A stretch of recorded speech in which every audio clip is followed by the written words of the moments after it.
Bom dia, boa tarde, boa noite, torcedor e sócio do Clube de Regatas Vasco da Gama. Meu nome é Ivan Luiz Maia Pereira, neto do Seu Maia, como era conhecido o meu avô, português, sócio proprietário do Vasco na época da construção de São Januário, que me ensinou a ser vascaíno e de quem herdei o respeito pela história de solidariedade e amor ao clube. Vasco, o clube que possui a história mais linda do esporte. Um orgulho para os velhos e novos torcedores, mesmo sem tantas conquistas em campo atualmente. São mais de 50 anos torcendo para o Vasco, altos e baixos, alegrias e desilusões, vitórias e derrotas, que me ensinaram a agir com racionalidade e não com a emoção, deixando a emoção por conta dos resultados em campo, bons ou ruins.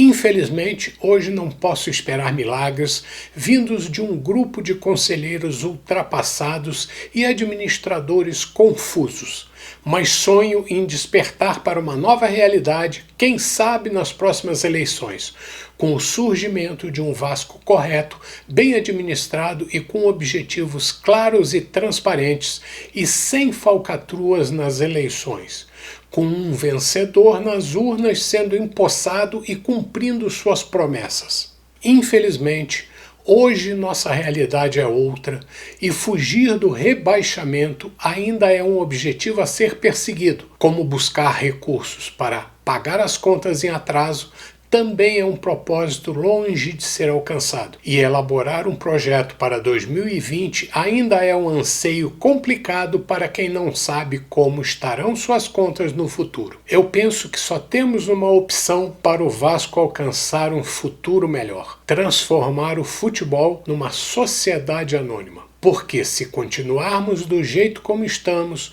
o caminho será muito difícil e exigirá um esforço gigantesco digno do apelido do nosso estádio, inaugurado em 1927. E já se vão quase um século dessa façanha. Mas isso é assunto para depois de você assistir a vinheta e deixar o seu like. Se ainda não se inscreveu, faça e não deixe de nos ajudar. Até já!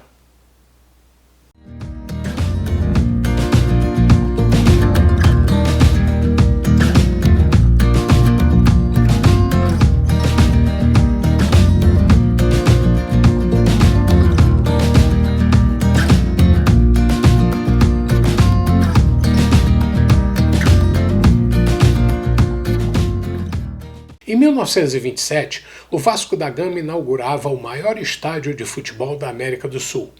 Mas viver desta obra gigantesca não seria suficiente, como não foi. Em 1940 foi inaugurado o Pacaembu e não tínhamos mais o maior estádio. Mas alguns acontecimentos, como este, fruto de decisões de seus bons dirigentes da época, fizeram do Vasco um clube democrático e popular. Assim como na década de 1920, a bela ação de defesa de seus atletas da classe mais humilde da sociedade, alguns de raça negra, forjou nossa bela biografia. Foi quando o nosso presidente recusou-se a aceitar a pressão dos demais clubes que queriam que o Vasco se desfizesse dos jogadores simplesmente porque eram negros ou pobres. Assim surgiu o movimento dos camisas negras, como ficou conhecido o time do Vasco, que jogava com um uniforme negro. E até hoje respeitamos essa tradição, apesar do calor do Rio de Janeiro. Continuamos sendo um clube da Zona Norte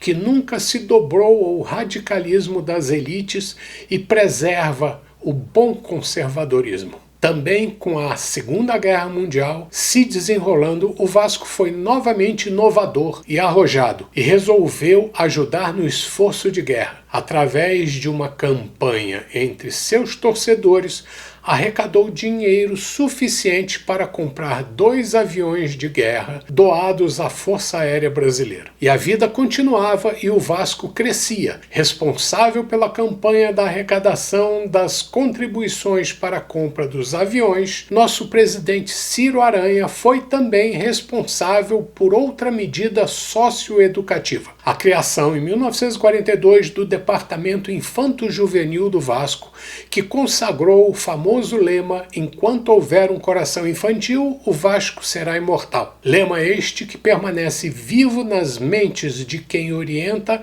as ações das equipes jovens do clube, um celeiro inesgotável de atletas de diversos esportes que vem fornecendo material humano de qualidade para nossos times profissionais, olímpicos e paralímpicos. Mas poderia ser melhor. Com o término da Segunda Guerra, os combates acabaram na Europa, mas não suas causas e consequências. Infelizmente, apesar de tantos bons exemplos, a história da sociedade moderna nos mostra que possuímos a tendência de repetir velhos erros, e a pobreza, o radicalismo e o racismo não acabaram por causa de bons exemplos e a derrota do autoritarismo.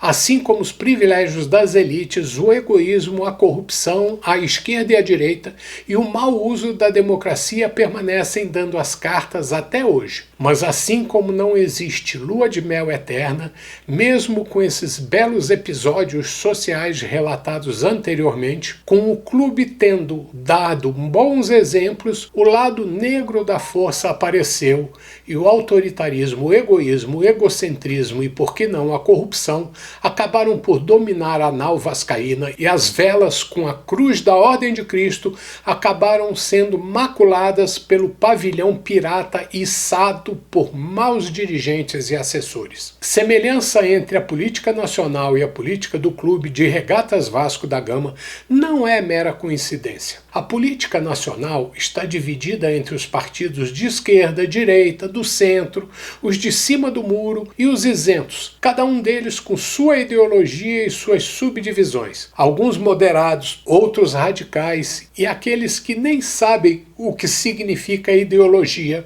mas preferem surfar na onda que julgam mais favorável a eles, é claro. Desta forma, evoluir, crescer, consolidar a democracia continua cada vez mais difícil. Sair do buraco em que caiu é difícil para um país onde a maioria da população não consegue escolher seus representantes municipais, estaduais e federais e cai nas armadilhas dos velhos políticos espertos. Também sair do caos em que se meteu é uma façanha que requer um amadurecimento que a maioria ainda não alcançou. Se para a política nacional, onde a racionalidade se confunde com a emoção de 2 em 2 anos durante as eleições, imagina num clube de futebol, onde os jogos ocorrem semanalmente e às vezes 2 vezes por semana. Para o torcedor vascaíno, isso é combustível demais para a emoção do torcedor. Basta apenas uma faísca dentro de campo para uma explosão nos bastidores. E é isso que os sanguessugas querem. No caso da política vascaína, a mistura entre a política dos gabinetes da República e dos gabinetes de São Januário ocorre com mais frequência do que imaginamos. No Vasco, existem pessoas vinculadas a partidos de esquerda, como o presidente do Conselho Fiscal e como o ex-vereador e hoje presidente do Conselho Deliberativo do clube. Ambos estão acostumados aos embates políticos de toda ordem e se sentem confortáveis neste ambiente conturbado e confuso. Já tivemos presidente deputado federal e presidente deputado estadual. E o que vocês acharam deles como políticos? E esses atuais presidentes do Conselho Deliberativo e Fiscal? Como foram como nossos representantes no cenário político? Por que será que não foram reeleitos? Muitos outros atores existem neste palco, mas cito estes dois porque eles estão no comando de órgãos importantíssimos no Vasco e detêm poder para fazer as coisas acontecerem ou não acontecerem. Não é por outra razão que um persegue um motivo para impeachment o presidente da diretoria administrativa, ontem um aliado e hoje um desafeto, e outro procura dar uma mãozinha para que isso ocorra, utilizando o poder de não aprovar o balanço de 2018. É só olhar a quem servem politicamente para entender que continuam fiéis aos mesmos princípios que levaram o país ao caos. E parece que nada mudou. Por isso, Acredito que a transformação do futebol profissional em uma empresa de capital aberto, com um ou mais investidores detentores da maioria das ações negociadas em bolsa de valores, a melhor solução para transformar o principal esporte do clube em algo autossustentável e administrado profissionalmente. Somente com acionistas preocupados com os resultados financeiros, os quais só serão obtidos com bons times e resultados em campo, com certeza a torcida ficará satisfeita e poderemos novamente ser felizes como nossa imensa torcida sempre desejou e como diz a letra do nosso hino. Torcedor, não acredite em promessas ou meias-verdades. Não se deixe levar por ofertas salvadoras ou acenos de bons ventos, como a construção do CT ou reforma de São Januário. São sonhos que podem ser realizados, sim, mas não às custas unicamente do dinheiro do torcedor. Ele não possui tanta grana para bancar sozinho estes empreendimentos, como não possui cacife para colocar as contas do Vasco em dia, pagar salários de jogadores, de funcionários e nem arcar com as despesas diárias do clube. Muito menos para cobrir os mais de 500 milhões do passivo do Vasco. Por isso, eu incentivo você, torcedor, a cobrar dos administradores atuais planos viáveis para solucionar o problema financeiro do Vasco. Ou então torça para o futebol do Vasco ser transformado em uma sociedade anônima. Caso contrário, nossas alegrias com alguns títulos serão sempre cercados por crises intermináveis. Pelos mais de 50 anos de acompanhamento do desenvolvimento do Vasco e mais os 50 anos que meu avô me passou, minha esperança recai em uma mudança radical na estrutura do futebol vascaíno. Somos um clube que provou sempre ter ideias avançadas. Não acredito que vamos continuar estagnados no tempo, pensando em alternativas ultrapassadas para superar nossos permanentes e críticos problemas. A inovação espera pelo Vasco ou a passividade destruirá o Vasco. Eleições diretas e candidatos limpos é a próxima saída do buraco. Bom dia, boa tarde, boa noite, torcedor e sócio do Clube de Regatas Vasco da Gama. Até a próxima!